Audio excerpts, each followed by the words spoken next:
Let me start with the first question. So how can the use of a wholesale CBDC support efficiency in cross-border transactions? And then in the second part, I will go to the challenges.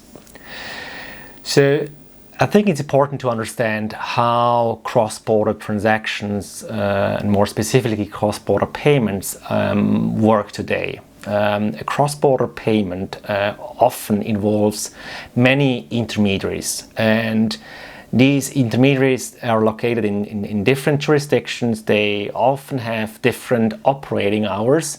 They often have certain settlement windows which take time till it's being settled.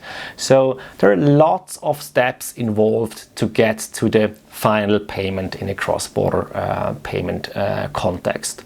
And obviously that can lead to high costs, it leads to high risks. It might even lead to more errors on that way to process such a payment. And that's exactly where a wholesale CBDC, maybe more specific even the underlying technology, can bring benefits. So on the one hand, it's efficiency benefits. So operating ideally on a same common platform allows for a smoother operations, which ideally requires less intermediaries, and that as a result leading to reduced costs, reduced risks, and more efficient payments. And then there is a second element, which is transparency. So today's intermediaries which are involved in such a cross-border payment are managing their own individual ledger, and all these individual ledgers at the end of the day need to be synchronized. And leveraging a wholesale CBDC, which is based on a blockchain technology, allows to have one single source of truth, or at least simplified reconciliation between the different ledgers.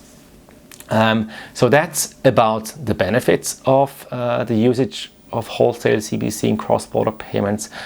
Now, looking at the challenges, I think I mentioned the operating hours. So each jurisdiction has specific operating hours. None of them work 7/24. So aligning these operating hours to and ideally evolve towards 24 operations is one dimension. But I think more importantly, the dimension of regulatory harmonization and also legal clarity and legal standards across jurisdictions are the bigger challenges. So on the regulation side, each jurisdiction has its own regulation, and with that it might become complicated when aligning such cross-border transactions across different jurisdictions.